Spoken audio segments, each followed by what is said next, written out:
তিনি একবার Begum Rokeya research centre ওয়াকাফ ভবন বলে একটা শিলান্যাস করেছিল। ওই শিলান্যাসই হয়েছে, একটা পর্যন্ত এখনো ইট গাঁথা হয়নি। কেন? সব সেটিং মাপে চলছে। এদের সবার বাপ, সবার মাথায় মনে রাখবেন আরএসএস বসে আছে।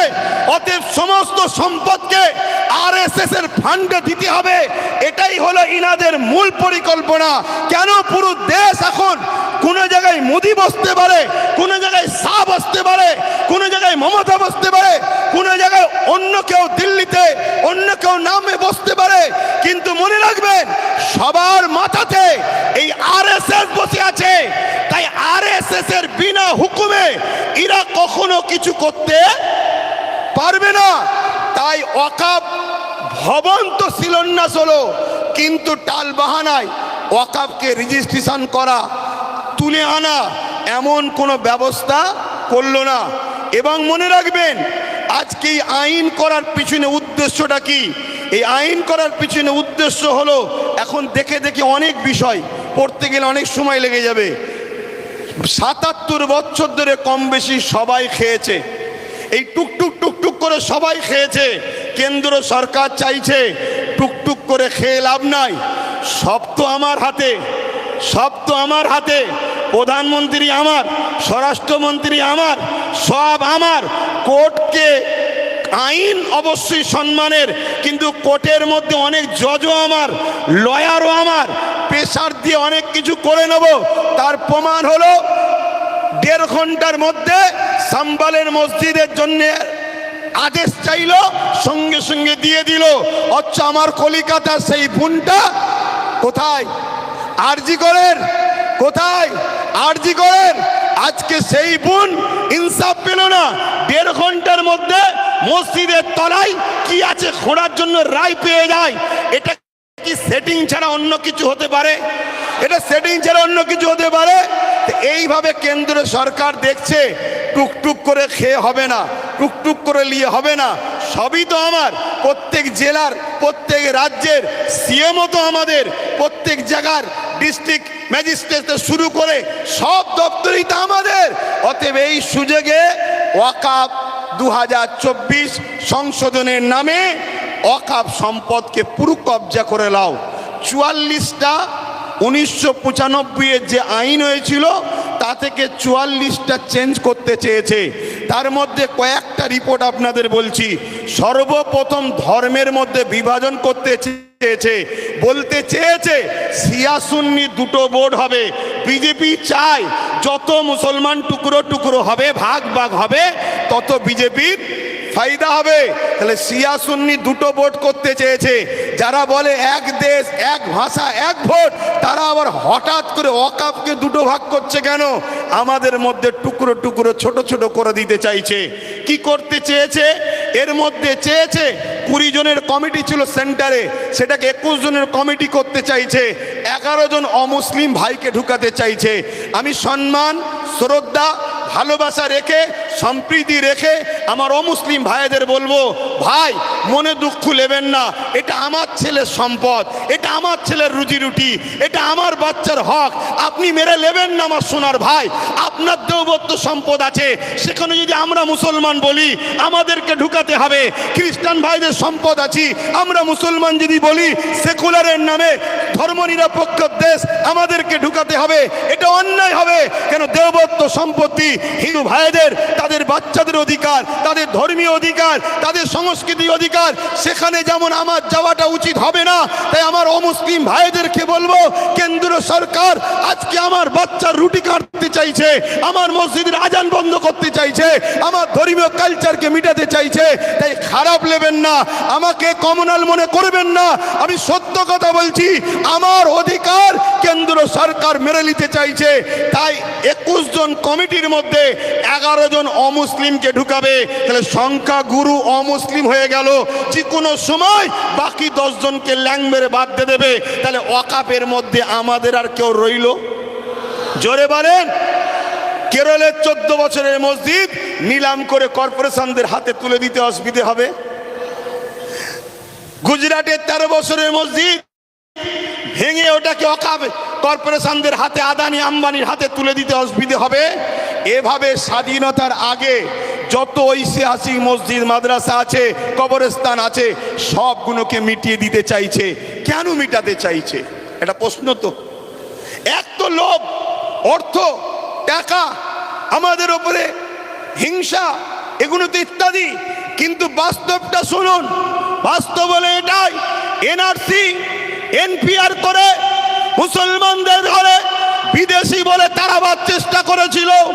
আফগানিস্তান, পাকিস্তান, বাংলাদেশ বিভিন্ন রাজ্য থেকে অমুসলিম ভাইরা এলে তারা নাগরিকত্ব পাবে, মুসলমানরা পাবে না, এই বলে বিভাজন করতে চেয়েছিল। সেই জায়গায় আমি বলেছিলাম অবশ্যই দিন কোনো আপত্তি নাই, কেন আমি বুক ঠুকে জানি বাংলাদেশ থেকে কোনো মুসলমান ভারতে আসেনি, পাকিস্তান থেকে কোনো মুসলমান ভারতে আসেনি, আফগান থেকে কোনো মুসলমান ভারতে আসেনি। তাই আমাদের নাগরিকত্ব দিবার প্রয়োজন নয়। আমরা ছিলাম, আমরা আছি, আমরা যে এখানকার প্রমাণ দেবো কি করে? ওই যে কেরলের 14 বছরের 1400 বছরের মসজিদ বলে দিচ্ছে 1400 বছর ধরে ভারতে মুসলমান ছিল, আজান ছিল, একামত ছিল, নামাজ ছিল। ওই যে গুজরাটের 1300 বছরের মসজিদ বলে দিচ্ছে ভারতবর্ষে মুসলমান ছিল 1300 বছর ধরে, আজান ছিল, নামাজ ছিল। তাই ঐতিহাসিক মসজিদগুলোকে বিরান করে, কবরগুলোকে মিটিয়ে দিয়ে এরা সমাজকে দেখাতে চাইছে মুসলমান এদেশে নতুন করে এসেছে, তবে তো এনআরপি করে, এনআরসি করে আমাদের তাড়াতে সুবিধা হবে। কথা বুঝছেন না, বোঝেন না? তাহলে একদিকে যেমন এটা আমার ধর্মকে মিটাবার ষড়যন্ত্র, অপর দিকের পিছনে পুরো ভারতের মুসলমানদের ঘরে নাগরিকহীন করে এদেরকে গণহত্যা করার একটা ষড়যন্ত্র চলছে। মনে রাখবেন, এই জায়গায় আমাদেরকে জীবনের শেষ নিঃশ্বাস দিয়ে হলো আমাদের ওয়াকফ, আমাদের মসজিদ, আমাদের মাদ্রাসা, আমাদের কবরস্থান, আমাদের ঐতিহ্য আমাদেরকে বাঁচাবার জন্য সংগ্রাম করে যেতে হবে। এতে আপনারা তৈরি আছেন না নাই বলুন? তৈরি আছেন তো নাকি? আর মনে রাখবেন, কেন্দ্রে আজকে যে সরকার আছে, কাল বেটা মরে যাবে, অন্যজন আসবে, পরশুদিন আবার কেউ চলে যাবে, অন্যজন আসবে। কত সরকার এসেছে, কত সরকার চলে গেছে, কত রাজ্য এসেছে, কত চলে গেছে। কিন্তু মনে রাখবেন, এ দেশের একটা সংবিধান আছে, এই সংবিধান আমাদের ছিল, আছে, থাকবে। সংবিধান বলছে 1947-এ সংবিধান জানিয়ে দিয়েছে ভারতবর্ষের যেটা মন্দির, মন্দির থাকবে, যেটা মসজিদ, মসজিদ থাকবে, যেটা গুরুদুয়ার, গুরুদুয়ার থাকবে, যেটা চার্চ, চার্চ থাকবে, যেটা সনাতন ভাইদের যা যেটা যেটা ছিল 1947 থেকে ওটাকে আর চেঞ্জ করা যাবে না, ওটা ওরকমই থাকবে। তাই এই আইনকে সামনে রেখে আমি বলতে বাধ্য হচ্ছি, কেন্দ্র সরকার শুধু ইসলাম মসজিদ মাদ্রাসার বিরুদ্ধে নয়, কেন্দ্র সরকার আমার দেশের সংবিধানের বিরোধী লেগেছে। অতএব সংবিধান আগে না কেন্দ্র সরকার আগে? জোরে বলেন, জোরে বলেন। সংবিধানকে বাঁচাবার স্বার্থে কেন্দ্র সরকারের বিরুদ্ধে আমাদেরকে বুকে তাজা খুন দিয়ে হলো লড়াই করতে কারা পারবেন? উঠে দাঁড়ান, উঠে দাঁড়ান। লড়াই করতে পারবেন আপনারা, লড়াই করতে পারবেন, লড়াই করতে পারবেন। রাজ থেকে অঙ্গীকার নেন, কেন্দ্র সরকারের পক্ষে কারো কথা এই বাংলার বুকে আমরা হতে দেব না। এতে আপনারা রাজি আছেন না নয়? রাজি আছেন না নয়? কেন? আমার দেশের সংবিধান, আমার দেশের সংবিধান আমাদের কাছে আগে। আমার দেশের সংবিধানকে যে বুড়াগুল তুলবে, আমার দেশের সংবিধানের বিরুদ্ধে যে কথা বলবে, আমার দেশের সংবিধানকে যে মিটাতে চাইবে, আমরা তাকে মূল গোড়া থেকে মিটিয়ে দেওয়া রাজি আছে। কেন? অনেক কষ্ট করে, অনেক কষ্ট করে এদের স্বাধীন হয়েছে। হাজারো মুসলমান, হাজারো হিন্দু, হাজারো আদিবাসী, হাজারো দলিত, হাজারো শিখ, পাঞ্জাবিদের রক্তের বিনিময়ে এদের স্বাধীন হয়েছে। অতএব সেই দেশের संविधान के लिए आज के तुम होते पारो प्राइम मिनिस्टार किन्तु तुम्हार अधिकार नয় আমার দেশের সংবিধানের উপর হাত দিতে পারে ঠিক না বেটি এখানে আরেকটা ছোট্ট কথা বলবো আজ গাড়ি বুঝাই করে করে সুলতানে হিন্দের দরবারে যান আপনারা কি গো জানতো নাকি ছোট করে দেব টাইম কি হচ্ছে শোনেন অসুবিধা হচ্ছে আপনাদের আমি আন্দোলনে নামিনি নেমেছি যখন এর সাত শেষ দেখে ছাড়বো কিন্তু আপনারা আছেন তো নাকি মনে রাখবেন আচ্ছা এই আন্দোলনটা করবেন কার সাথে না এই আন্দোলনে কাদেরকে সাথে নিয়ে আন্দোলন করবেন বলুন কাদেরকে বিগত ৭৭ বছর যারা ঝেড়ে খেয়েছে তাদের ঘরে আরে খাওয়া তো শিখালো ৭৭ বছর ধরে তারা একটা ছোট্ট কথা বলি শোনেন পাড়ায় চোর পড়েছে শুনছেন তো পাড়ায় চোর পড়েছে সবাই বলছে চোর ধরো চোর ধরো চোর ধরো ওই ভিড়েতে চোরও ঢুকে যে বলছে চোর ধরো চোর ধরো চোর ধরো শুনছেন না শোনেন রে আমরা কতটা নসিব ফাটা দেখুন আমাদের নিজেদের কর্মের জন্য আমাদের সংখ্যালঘু মন্ত্রীকে যে কিনা মুসলিম নয় শুনছেন তো নাকি আমাদের ওয়াকফ নিয়ে বিরোধী দল হয়ে নেতা হয়ে চিল্লাবে কে যে কিনা মুসলমান নয় আজকে বুকে হাত দিয়ে বলুন আব্বাস সিদ্দিকীকে আজকে মনে পড়ছে না পড়ে না আজকে বলুন আমি বলেছিলাম চেয়ারের একটা পায়া দরকার মনে পড়ছে বলেছিলাম মনে পড়ছে আজকে বলুন টোটাল ভারতবর্ষে যদি বা বাংলা থেকে যদি ২-৫টা নওশাদ সিদ্দিকীর মতো যদি সেন্টারে পাঠানো যেত তাহলে বিল করার সাথে সাথে চেয়ার ছুঁড়ে মারত এখান থেকে সংবিধানের বিরুদ্ধে কথা বলছিস কিন্তু আজ আমরা লোভে পড়ে গেলাম বা জালিমদের লুটাতে আমরা হেরে গেলাম কিন্তু মনে রাখবেন এই লড়াই অনেক দিন কালের আগামী দিন অস্তিত্ব বাঁচাবার জন্য যেমন আমাদেরকে রাজপথে সংবিধানের অধিকার নিয়ে লড়াই করতে হবে ঠিক তেমনি সংবিধানের অধিকার নিয়ে নিজেদেরকে বাঁচার জন্য নিজেদের ওয়াকফ বাঁচাবার জন্য একটা চেয়ারের পায়ারও দরকার আছে না নাই জোরে বলে আছে না নাই মনে রাখবেন তাই আমাদের ঘরে এখানেও দরকার ওখানেও পাঠাতে হবে যখনই সংবিধান বিরোধী কিছু কথা হবে তখনই তারা লড়বে আজকে বলুন আব্বাস সিদ্দিকী ভুল করেছিল এই গত দুদিন আগে পার্লামেন্টে আমার পশ্চিম বাংলার বিধানসভায় ওয়াকফ নিয়ে আলোচনা হচ্ছিল বড় বড় দাঁড়িয়ে রাখা মৌলভী সাহেব কলকাতায় দাঁড়িয়ে বড় বড় ফুটানি দিচ্ছিল ওর মধ্যে ঢুকে একটা ওয়াকফের পক্ষে কথা বলেনি একটাও কথা বলেনি আমি আপনাকে রিপোর্ট বলে যাচ্ছি কেন ও যদি কথা বলে পরের বারে টিকিট পাবে না তাহলে এইরকম যদি মুনাফিক মুসলমান আমাদের মাথায় বসে থাকে তাহলে আমাদেরকে লুটবে না তো কাদেরকে লুটবে তাহলে এর জন্য আমাদের দোষ আছে না নাই আগামী দিন বাচ্চাদের ভবিষ্যতের স্বার্থে কেন ওয়াকফ হলো সব থেকে বড় ইস্যু এটা যদি মিটে যায় তোমাদের সব অস্তিত্ব মিটে যাবে ওয়াকফ যখন থাকবে না তুমি ভারতের স্বাধীনতার আগে দেশ ছিলে প্রমাণ দেখাতে পারবে না আরে তোমার মসজিদে থাকার পরও প্রমাণ দেখাতে পারছো না তারপরে মনে রাখবে তখন তোমাকে বলবে যদিও থাকে থাক ভোটটা দিতে পারবে না শুনছে না শোনেন না এ বিরাট বড় নাটক অনেক বড় চেন চলছে মনে রাখবেন বিগত দিন যা বলেছি আজকে সেটা ঘটছে না ঘটেনি আজকে যেটা বলছি যদি ঘুমিয়ে থাকো অগ্রাহ্য করো তাহলে আগামী দিন কিন্তু কোনো ঘটবে তখন কিন্তু আব্বাস সিদ্দিকী আর বলার জন্য থাকবে না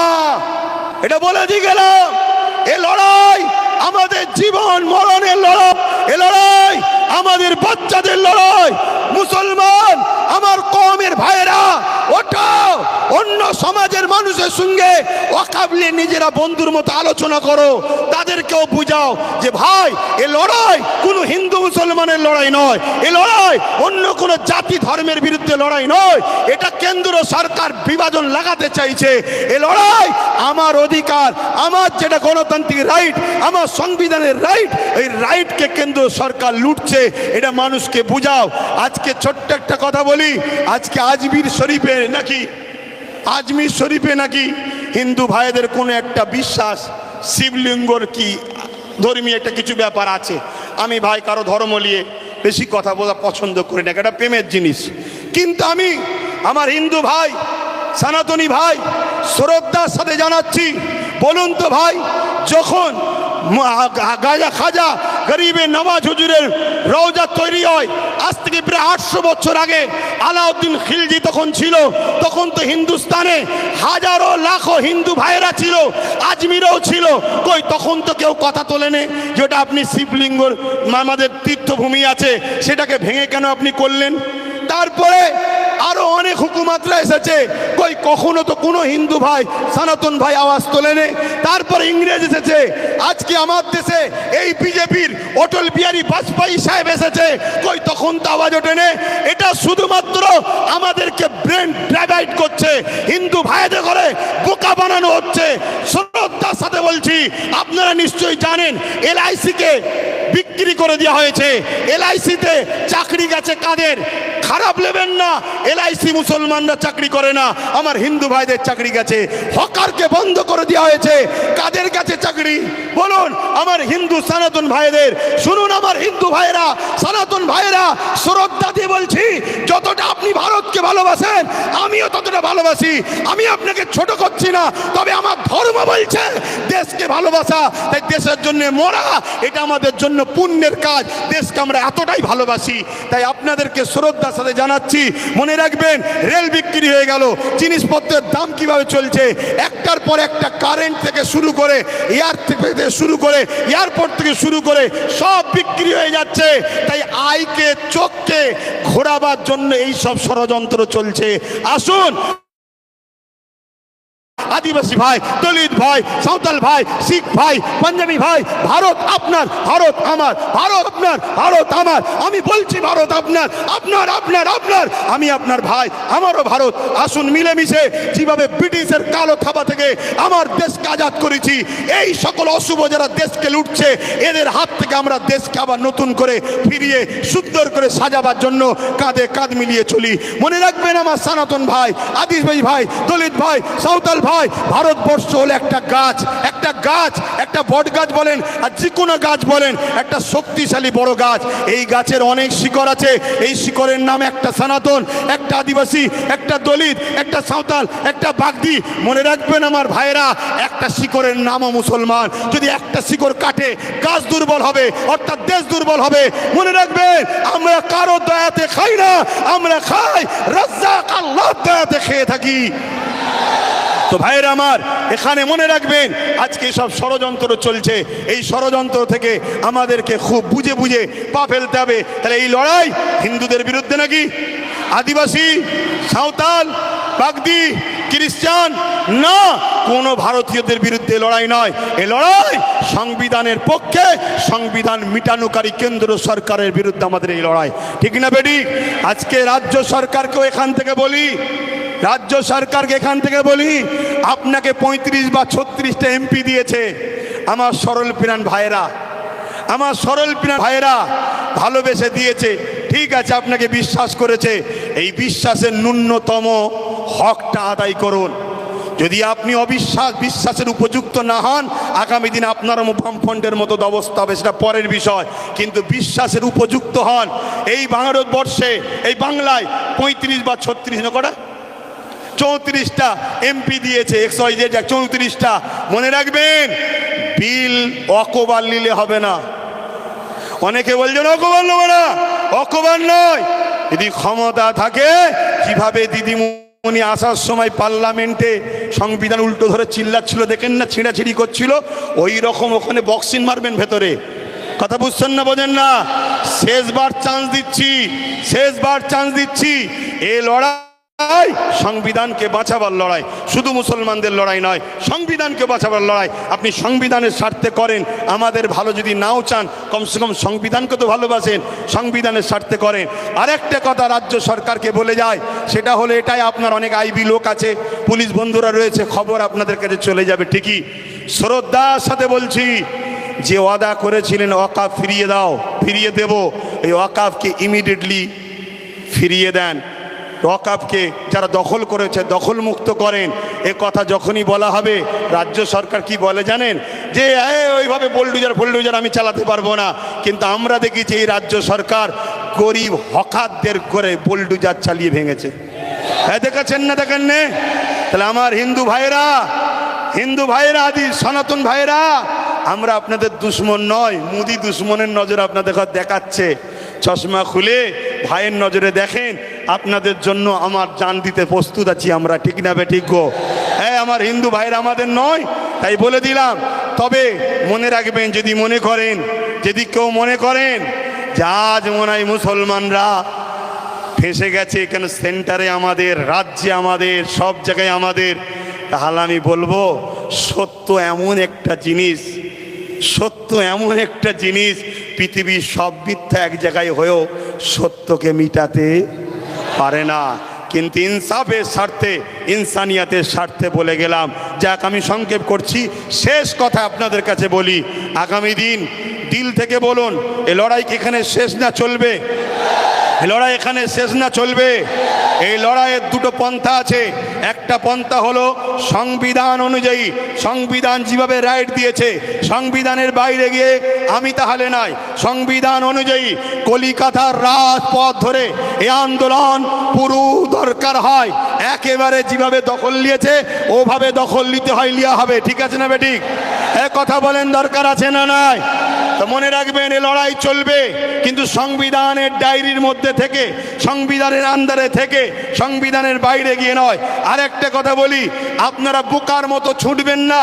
ওই জায়গায় বললাম, চোর ভিড়ে ঢুকে বলছে চোদ্দার।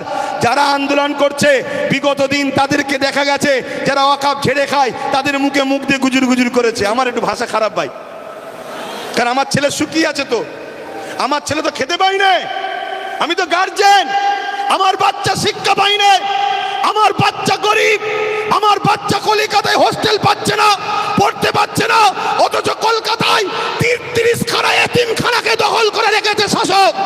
33 খানা এতিমখানা রয়েছে কলকাতায়, ভিআইপি জায়গা রয়েছে, ওই জায়গাগুলোতে সব বিভিন্ন প্রমোটিং হয়ে যাচ্ছে, কোটি টাকার লেনদেন হচ্ছে রাজ ক্ষমতার জোরে। এমনি বলিনি যে রাজ ক্ষমতা দরকার, এমনি বলিনি রাজ ক্ষমতা দরকার। আরে আব্বাস সিদ্দিকী আসবে না, ওই নওশাদকে দিয়েছে, ওটাই থাকবে তোদের সাথে। আমি আমার যেটা করছি করব, কিন্তু তোমাদেরকে ভাবাচ্ছি, তোমরা ভাবো আজকে বিধানসভায় এতগুলো তো মুসলিম এমএলএ রয়েছে, এমপি রয়েছে। এই গত পরশু দিনে আলোচনা হয়েছে, কারো মুখে কথা নেই। তোমাদের নওশাদ, তোমাদের ভাঙড়বাসী, তোমাদের নওশাদ, তোমরা গর্ব করো, তোমাদের নওশাদ। তোমাদের এই ভাঙড়ে পাওয়ার গ্রিগেড যখন তৈরি হয়, 3 বিঘে ওয়াকাফ জায়গা ছেড়ে নিয়েছে। আমি বলে যাচ্ছি, মিলিয়ে 3 বিঘে ওয়াকাফের জায়গা পাওয়ার গ্রিডের নামে নিয়েছে। পাওয়ার গ্রিডের প্রয়োজন আছে না নাই ভাঙড়বাসী জানে, ও বিষয়ে যাচ্ছি না। আরো জায়গা আছে তো, কিন্তু ওয়াকাফ নিবি কেন? কথা বুঝে আসছে? আমি একটা ছোট্ট কথা বলবো, অনেকে বলতে পারে নওশাদ কি করলো। আমি একটা কথা বলবো, ওর আমি বড়, আমার ধর্মীয় হিসাব অনুযায়ী ও আমার জুতো ঘুরিয়ে দিতে হবে, ওর বড় ভাই আমি, সম্মানের দিকে। কথা বুঝে আসছে? আমি ওর নাম করতেছি না। আমি একটা ছোট্ট কথা বলবো, ভাঙড়ে এয়ারপোর্টের নামে জমি নিতে গেছিল, জানেন তো? নিতে পেরেছে? এটা তোমরাই তোমাদের নিজেদের তকদিরকে, আল্লাহর হুকুম তো বটে, করেছো ভালো। কি যদি ও না থাকতো, অন্য কেউ থাকলে একদিন সই করে জমিলে লাখ হাজার মুসলমানদের ঘরে উচ্ছেদ হয়ে যেত। কথা মাথায় ঢুকছে? কিন্তু ওই নেশার ঘোর এখনো কাটেনি। শুধু একটাই করো, যেখানে মুসলমান গ্রুপ বেশি হয় কেস দিয়ে তুলে দাও, নাই ভোটাভুটিতে ভাগ করে দাও, আর না হয় জমি অধিগ্রহণের নামে কেড়ে দাও। তো ভাই, আমি আর কথা বাড়াবো না। আগামী দিন আপনারা আমার সাথে আছেন তো নাকি? কথা বলুন, আছেন তো নাকি? একেবারে সত্য হাত তো, এটা একদম কোনো ধোকা নয় তো। অনেক কষ্ট করে যেতে হবে, গাঁটের পয়সা খরচ করে। সরকার নয়, আমি সরকারি ফান্ড নেই, সরকার নয় সরকারি ফান্ড নেই। আর আমাকে পিছন থেকে সরকারও দেয়নি যে আব্বাস তুমি একটু নেমে যাও। আমাকে বলুনি, শুধু ওইদিকে বলো না, আটানা যে খাবে সেও চোর, 1 টাকা যে খাবে সেও চোর। কথা বুঝে আসছে না? নাই তো সেই জায়গায় হাত নামান। আগামী দিন ভাই আমার সবাইকে একটু সংগঠিত হতে হবে। মা বোনেদের ঘরে বাড়ি বাড়ি গিয়ে শোনাবেন যে ওয়াকফ আমাদের বাঁচাতে গেলে গণতান্ত্রিক প্রক্রিয়ার সংগ্রাম যেমন, আর একটা হলো কি, লাঠি তৈরি করতে হবে। লাঠি বোঝেন না? হ্যাঁ, যেখানে বিল হচ্ছে সেখানে যদি আপনার লোক থাকে, বিল ধরে ছিঁড়ে ফেলবে। বেশি কথা বললে চেয়ারের উল্টো দিক দিয়ে দেবে। ওই দরকার আছে না? নাই? হ্যাঁ, কেন তুমি সংবিধান বিরোধী কাজ করছো? এর জন্য লোক দরকার আছে। আর এই ত্যাগ স্বীকার করতে আপনাদের ঘরে একটা জিনিস করতে হবে, কি, নিজেদের মধ্যে আমি বড় হব, আমি বড় হব, আমি বড় হবে স্বপ্ন ছাড়তে হবে। নিজের বাচ্চার ভবিষ্যতের জন্য আসো, সব কিছু কুরবান করো, লোভ লালসা কুরবান করো, চিটিংবাজি ধোকাবাজি কুরবান করো। 2-4টে গাদ্দারি করেছে বলে চিন্তা করনি। মনে রাখবে, ও গাদ্দারদের নিয়ে চিন্তা করার দরকার নেই। আল্লাহ যেটা করে ভালোর জন্য করে, পচা ঝাঁট বেরিয়ে যায় ভালো, কারো জন্য কোনো কিছু আটকায় না। তো যাক, কেন্দ্র সরকারের বিরুদ্ধে আমাদের এই সংগ্রাম আজ থেকে শুরু হলো 6 ডিসেম্বর, আগামী দিন চলতে থাকবে। শেষ কথা আবার বলি, বাবরি মসজিদ ইনশাল্লাহ, বাবরি মসজিদ ইনশাল্লাহ, বাবরি মসজিদ ইনশাল্লাহ, বাবরি মসজিদ ইনশাল্লাহ। হাত লম্বা করে তুলে বলুন, হবে ইনশাল্লাহ, ইনশাল্লাহ। নারে দিবে, আরো দিল খুলে নারে দিবে, নারে দিবে। লব্বাইক ইয়া রাসূলুল্লাহ, লব্বাইক ইয়া রাসূলুল্লাহ। ভারতবর্ষ, ভারতবর্ষ, ভারতবাসীর ঐক্য, ভারতবাসীর ঐক্য, ভারতবর্ষের সংবিধান নারে দিবেন। পুলিশ বন্ধুদের সঙ্গে আমাদের কোনো রাগ নেই, তারা আমাদের বন্ধু, তারা আমাদের বন্ধু। কিন্তু অশুভ লোকের হাতে ক্ষমতা চলে যাওয়ার জন্য পুলিশ বন্ধুরা বাধ্য হয় পরিবার, চাকরি, নিজের জানের হেফাজতের জন্য আমাদের উপরে লাঠিচার্জ করতে বাধ্য হয়। কথা বুঝে আসছে? তারা আমাদের বন্ধু, তারা কখনো চায় না, তারও তো ঘরে মা বোন বউ বাচ্চা আছে, তারাও তো একটা বদদুয়ার কথা মনে করে যে হাই লেগে গেলে, বদদুয়া লেগে গেলে শেষ হয়ে যাবে, আমার ছেলের ক্যান্সার হয়ে গেলে কি হবে। তাই তারা জুলুম করতে চায় না, কিন্তু বদমাইশ লোকের হাতে ক্ষমতা চলে যাওয়ার জন্য বদমাইশি করছে। কথা বুঝে আসছে? তো যাক, চিন্তা করার কিছু নেই। আমি এখানে সংক্ষেপ করছি, আস্তে আস্তে ঘরে যাবেন, আস্তে আস্তে ঘরে যাবেন। মনে রাখবেন, এ দেশ আমাদের ছিল, আছে, থাকবে। সংবিধান ছিল, আছে, থাকবে। সরকার আছে, পড়ে যাবে। কেন্দ্র সরকার যেটা করছে, অন্যায় করছে। আসুন ছোট করে একটু দোয়া, আল্লাহুম্মা আমিন, আল্লাহুম্মা আমিন। আয় আল্লাহ, হাবিবের খাতে রহমত করে, দয়া করে আমাদের এই চেষ্টাকে আপনি কবুল করেন। আমরা ভুল করেছি আল্লাহ, বারবার সেকুলার নামে ভণ্ডগুণকে বিশ্বাস করে, মেহনত করে তাদের জন্য লড়াই করেছি, ভাই ভাইয়ে খুনোখুনি করেছি, মারপিট করেছি। আজকে সেই সেকুলার গুণ সব ডুব মেরেছে। আর কেন্দ্রের জালিম সরকার মসজিদ, মাদ্রাসা, দিন ইসলামের ওয়াকফের উপরে হাত দিয়েছে। মালিক, আপনার কাছে দোয়া চাই, ফেরাউন যেভাবে মিটেছে এদেরকেও মিটাবেন, নমরুদ যেভাবে মিটেছে এদেরকেও মিটাবেন, সাদ্দাত যেভাবে মিটেছে এদেরকেও মিটাবেন। মালিক, আমার দেশকে এই জালিমদের হাত থেকে হেফাজত করুন।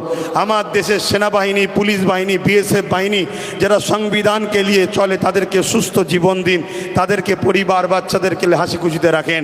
আমার দেশের সনাতনী, হিন্দু, জৈন, খ্রিস্টান, শিখ, পাঞ্জাবি, বৌদ্ধ, সমস্ত ধর্ম, বর্ণের, ভাষার মানুষ সবার মধ্যে মানববন্ধন দিন, সবাইকে মিলেমিশে রাখেন।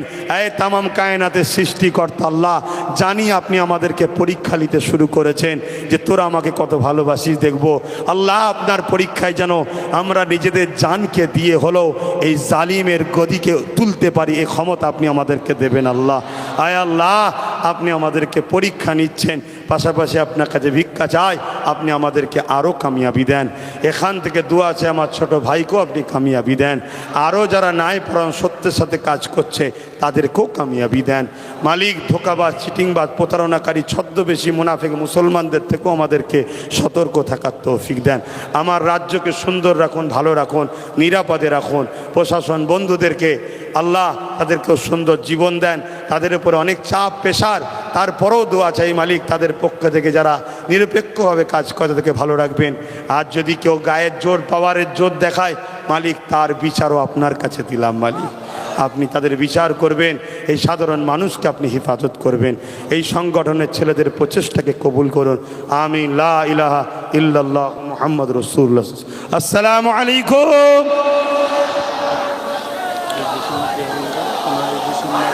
না না, আমরা বিভিন্ন জায়গায় প্রোগ্রাম আরও করছি, আপনাদের এখান থেকে শুরু হলো তো যাক, আস্তে আস্তে যাবেন, আস্তে আস্তে যাবেন। যেদিন আমি কলিকাতায় ডাকবো খবর পেলে একটু সময় দিতে হবে, আশা রাখছি, আশা রাখছি। আস্তে আস্তে যান, আস্তে আস্তে যান। আসসালামু আলাইকুম। আস্তে আস্তে যেতে বলো, গাড়ি ঘোড়া। স্বেচ্ছাসেবক ভাই যারা আছেন, আপনারা গাড়িগুলো যাতে করে ভালোভাবে বার করতে পারে সেই ব্যবস্থাটা আপনারা করে দিন। রাস্তাটা ক্লিয়ার রাখবেন, রাস্তাটা ক্লিয়ার রাখবেন। সাথে সাথে প্রতিটা স্বেচ্ছাসেবী ভাইদেরকে বলবো, আপনারা শেষ পর্যন্ত এই মেলা মাঠে থাকবেন। যতক্ষণ না পর্যন্ত সমস্ত কর্মীরা এখান থেকে বাড়ি ফিরে যাবে ততক্ষণ পর্যন্ত আপনারা এখান থেকে যাবেন না। যাতায়াতে কোনো রকম যেন অসুবিধা না ঘটে সেটা আপনারা লক্ষ্য রাখবেন। সাথে সাথে গাড়ি, যেখানে গাড়ি পার্কিং আছে, স্বেচ্ছাসেবী ভাই আপনারা গাড়িগুলো সুন্দরভাবে বার করার মতন ব্যবস্থা করে দিন। যারা গাড়ি রেখেছেন আপনারা বেশি তাড়াহুড়ো করবেন না। স্বেচ্ছাসেবী